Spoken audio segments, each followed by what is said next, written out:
What's up guys? Welcome to Grand Acad. मैं हूँ Patrick, India का फर्स्ट फुली एनिमेटेड टीचर और Grand Acad का स्टार एजुकेटर। आज हम शुरू करने वाले हैं फ्लेमिंगो बुक का second chapter the Lost Spring का first part, stories of stolen childhood.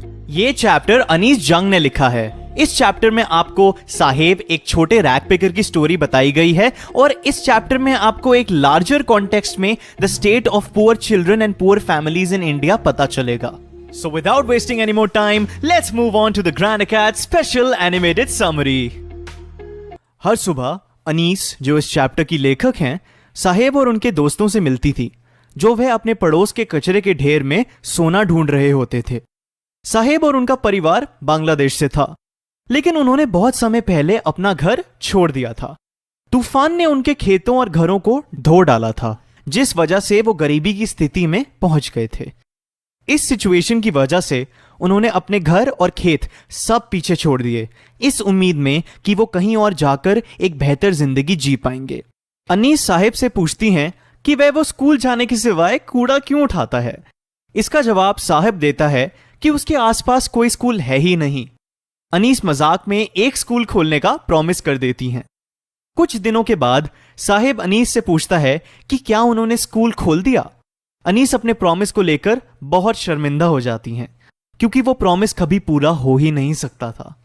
लेकिन इन बच्चों के साथ ऐसे प्रॉमिसेस तो हर दिन ही किए जाते थे। साहेब को जानने के कुछ महीने बाद लेखक अनीस साहेब से पूछती हैं कि उसका नाम क्या है। अनीस को साहेब का पूरा नाम साहेब ए आलम, जिसका मतलब लॉर्ड ऑफ द यूनिवर्स है, उसमें एक आयरनी दिखती है। अनीस को लगता है कि साहेब को विश्वास नहीं होगा कि असलियत में उसके नाम का क्या मतलब है। अनीस साहेब को क्यूरियोसिटी के साथ पूछती हैं कि वह साहेब और उसके दोस्त चप्पल क्यों नहीं पहनते। साहेब का एक दोस्त कहता है कि उसकी मां उसके शेल्फ से जूते नीचे नहीं निकालती हैं। एक और बच्चा फिर कहता है कि उसे जूतों की बहुत जरूरत है और उसे जूते चाहिए। देश भर में घूमते हुए अनीस ने काफी बच्चों को बेयरफुट चलते हुए देखा है। जूते ना पहनने और बेयरफुट रहने की एक एक्सप्लेनेशन है कि इन लोगों के लिए जूते ना पहनना एक परंपरा यानी ट्रेडिशन है, ना कि पैसों की कमी। अनीस ये सोचने लगती है कि यह एक्सप्लेनेशन सिर्फ एक परपेचुअल यानी लंबे समय तक होने वाले स्टेट ऑफ पॉवर्टी को एक्सप्लेन करने के लिए सिर्फ एक एक्सक्यूज है। अनीस को एक कर्नाटका की सिटी उडुपी के एक यंग लड़के की याद आ जाती है, जो मंदिर से गुजरता था, जहां उसके पिता एक पंडित यानी प्रीस्ट थे। वो एक जूते की जोड़ी के लिए प्रे करता था। 30 इयर्स के बाद अनीस वापस उधर गई। मंदिर के पीछे एक नए प्रीस्ट का घर था।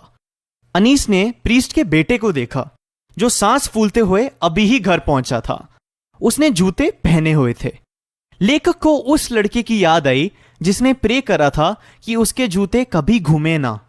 भगवान ने उसकी प्रेयर को एक्सेप्ट कर लिया था, क्योंकि वहां के सारे बच्चों के पास अब पहनने के लिए जूते थे।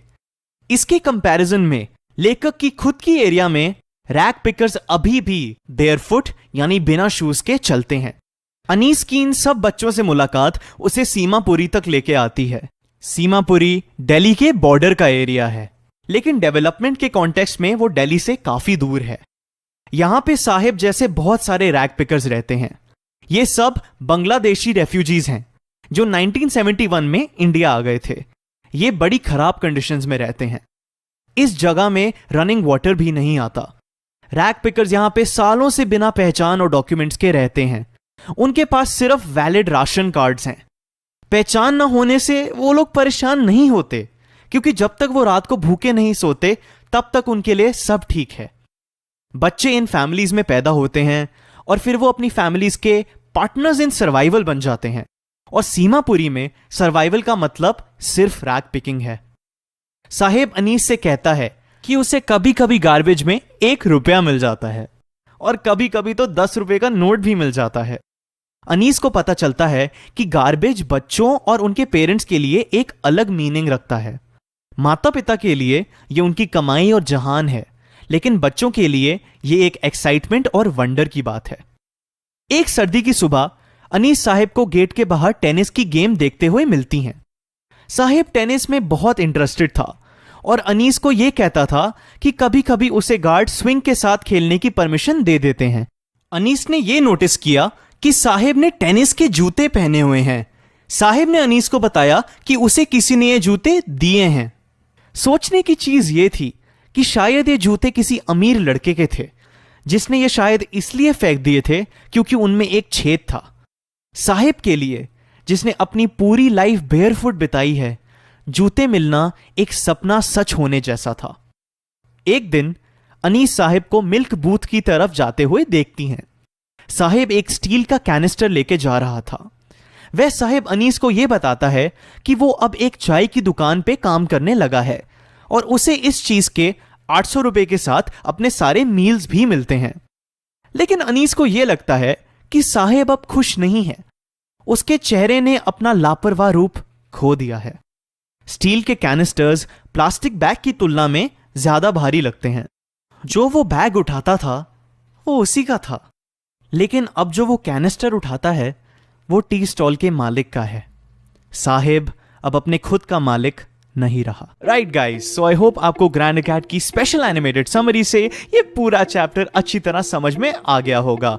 अब हम इस चैप्टर के थोड़े से कीवर्ड्स देख लेते हैं। Right guys, so the first keyword is scrounging. Scrounging का मतलब है लुकिंग फॉर। तो इस चैप्टर में कहां पे यूज किया गया है? When Saheb was scrounging for gold in the garbage.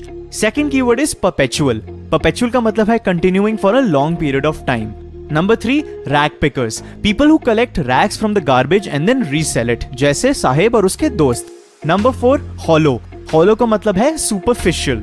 Number 5 जो हमारा लास्ट कीवर्ड है वो है squatters, people who illegally occupy an unused building. तो अगर कोई बिल्डिंग किसी भी चीज के लिए यूज नहीं हो रही है और वहां पे कोई नहीं रहता और किसी की लीगल राइट्स भी उस बिल्डिंग के ऊपर नहीं है, और अगर फिर भी कोई वहां पे जाके रहना शुरू कर दे, तो हम ऐसे लोगों को स्क्वाटर्स बोलेंगे।